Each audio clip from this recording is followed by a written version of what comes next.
Everybody here yet again in our beautiful and wonderful and majestic El Puente, also known as the bridge here in Granada, Nicaragua. And oh man, it is looking a little different, I'm telling you.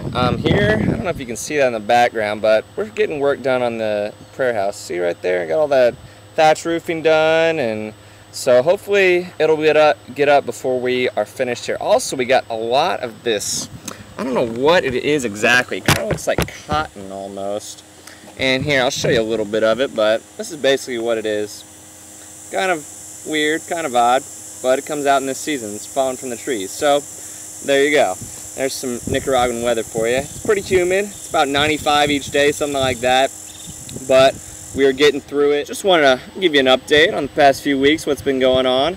One really awesome thing that we had was Cesar's Discoteca, and it was a Young Life dance party that we had there, and I don't even know how many people, probably 200 or so there. It was packed, and so I got to show off my skills of bachata and salsa, and so just a really good time to hang out with kind of the youth of Granada and show them how Christians also know how to have fun. So really good stuff.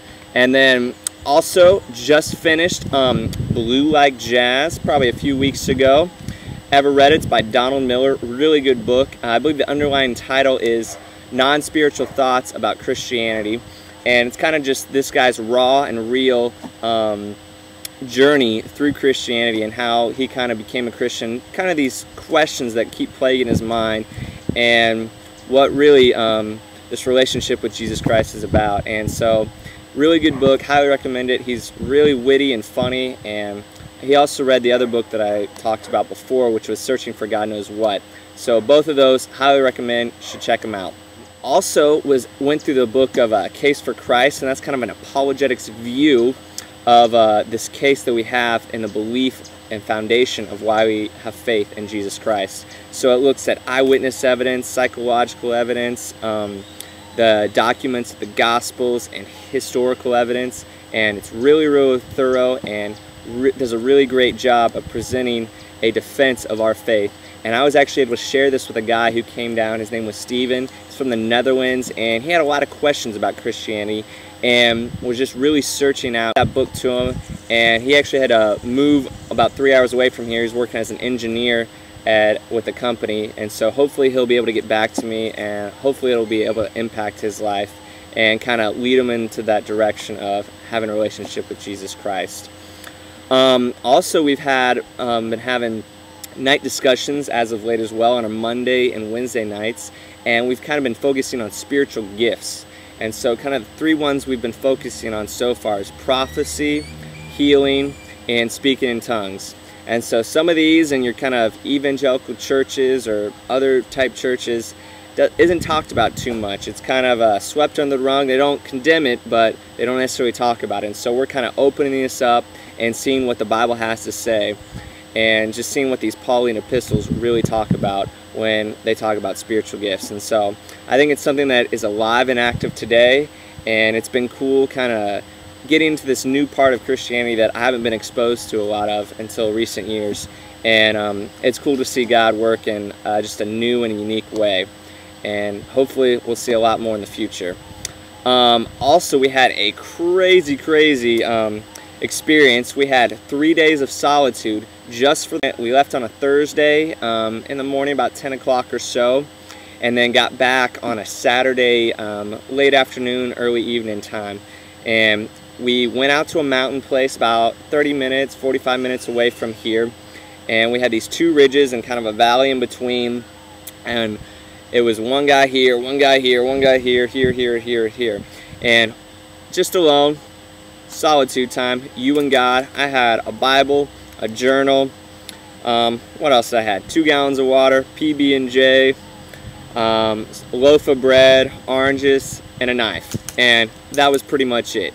And also a book by C.S. Lewis. And so that's all that could get me through the 2.5 days that we had. And was able to build a shelter, which I think I won the award for best shelter, by the way.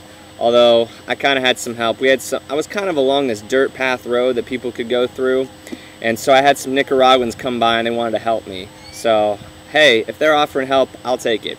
And so they had a machete, and so we got some quick work done with that, and I was able to get this amazing shelter up. Hopefully I can send you a video or some pictures of it and what it looked like in my experience for the 2 days. But kind of had this little ditch going, and then some logs, really good shelter with palm branches and leaves on top, and so I had walls, and it was good stuff. So I think one of our guys went by and he thought a Nicaraguan was living there. So doing something right when a gringo like me, someone mistakes you for a Nicaraguan based on your housing.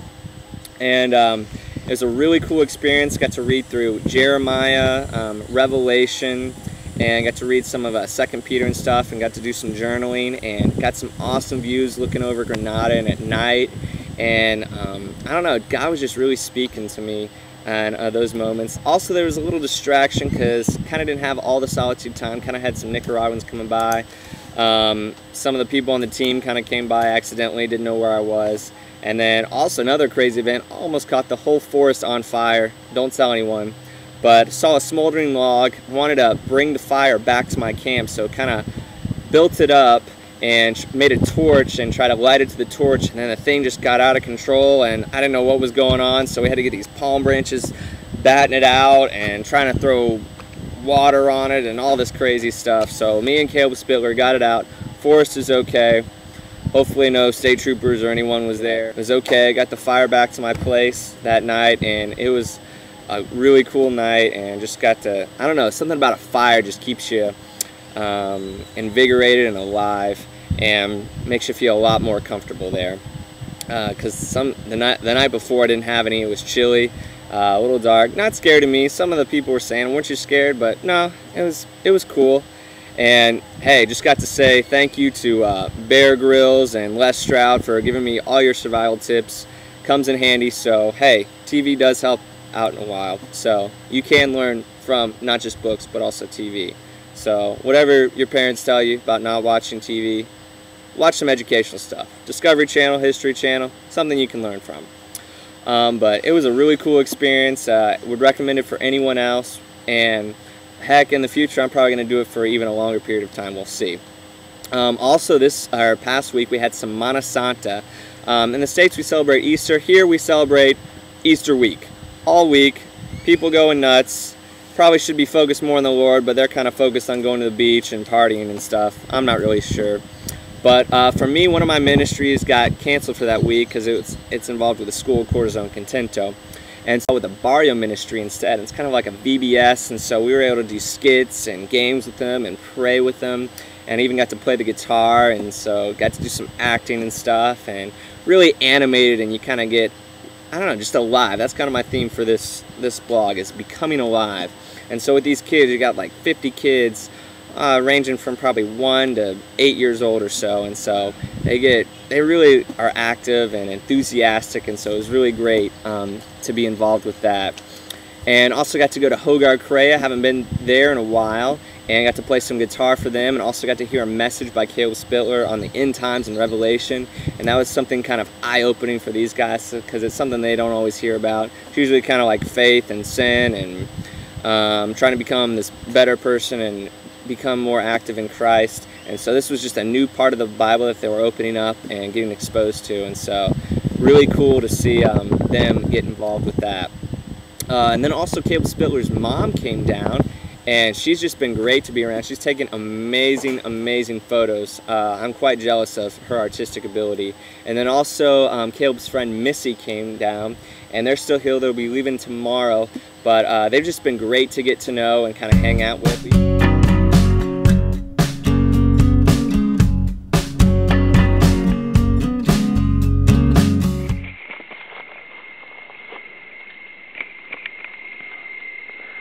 As you can tell, we're in what they call bamboo country.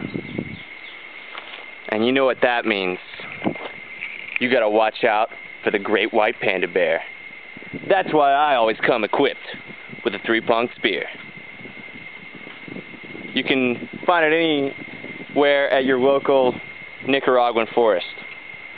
It's only $3.99, so don't worry. It took me about 20 minutes to make this puppy, and I feel like I'm ready to tame the wild.